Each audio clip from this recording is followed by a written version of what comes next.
फालागढ़ प्रखंड के Jateswar bus stand पर रविवार को जटेश्वर गण जागरण मंच स्थापना वर्ष समारोह का आयोजन किया गया था।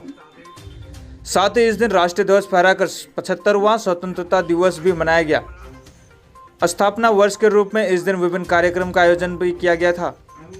जानकारी मिली कि गण जागरण मंच जटेश्वर इकाई ने जटेश्वर में कई स्वयंसेवी संस्थाओं को स्वागत किया।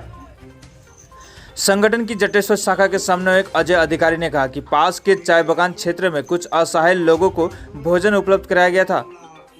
इस दिन देशभक्ति संगीत और नृत्य सहित विभिन्न सांस्कृतिक कार्यक्रम का भी आयोजन किया गया था। इस अवसर पर सामाजिक कार्यकर्ता अजित कुमार डे, निर्मल कांति देव, देवजीत पाल, पारंगपार हाई स्कूल के प्रधान अध्यापक प्रवीर रॉय चौधरी सहित अन्य उपस्थित थे।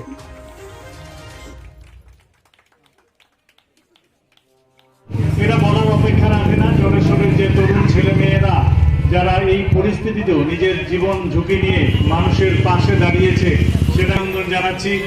বাস্তবে আমাদের একটু বয়স হয়ে গেছে, সে কারণে আমাদের মন চাইলেও কিন্তু আমরা সেই ফিল্ডে নামতে পারি না, কিন্তু আমাদের এই যে টিমের যে আমরা দেখবো আমাদের বর্ষপূর্তি অনুষ্ঠান একাধারে আবার একই সাথে আমরা ৭৫তম স্বাধীনতা দিবস উদযাপন করছি। সেই উপলক্ষে আমরা একটি ছোট্ট অনুষ্ঠানের আয়োজন করেছি, যেখানে আমরা গণজাগরণ মঞ্চের পাশাপাশি আরও যারা জটেশ্বরবাসীর কথা চিন্তা করে করোনা পরিস্থিতিতে নিজেদের ভূমিকা রেখেছেন তাদেরকে সম্বোধিত করারও ব্যবস্থা করেছি। এছাড়াও আমাদের নৃত্যানুষ্ঠান চলছে। আমাদের মূল অতিথি হিসাবে জটেশ্বরের অজিত কুমার দেব মহাশয়, একজন শিক্ষাবিদ নির্মল কান্তি দেব মহাশয়, ওনারা রয়েছেন। এছাড়া আমাদের পারঙ্গেরপাড় উচ্চ বিদ্যালয়ের প্রবীর কুমার দেব মহাশয়, প্রবীর কুমার চৌধুরী রয়েছেন, প্রবীর রায় চৌধুরী স্যার। তো এইভাবেই আমাদের অনুষ্ঠান চলছে। এর পরবর্তীতে আজকে 15ই আগস্ট উপলক্ষে একাধারে, তাছাড়া আমাদের প্রতিষ্ঠা দিবস উপলক্ষে আমরা স্থানীয় একটি চা বাগানে 150 জন লোকের ডিম ভাতের ব্যবস্থা করেছি।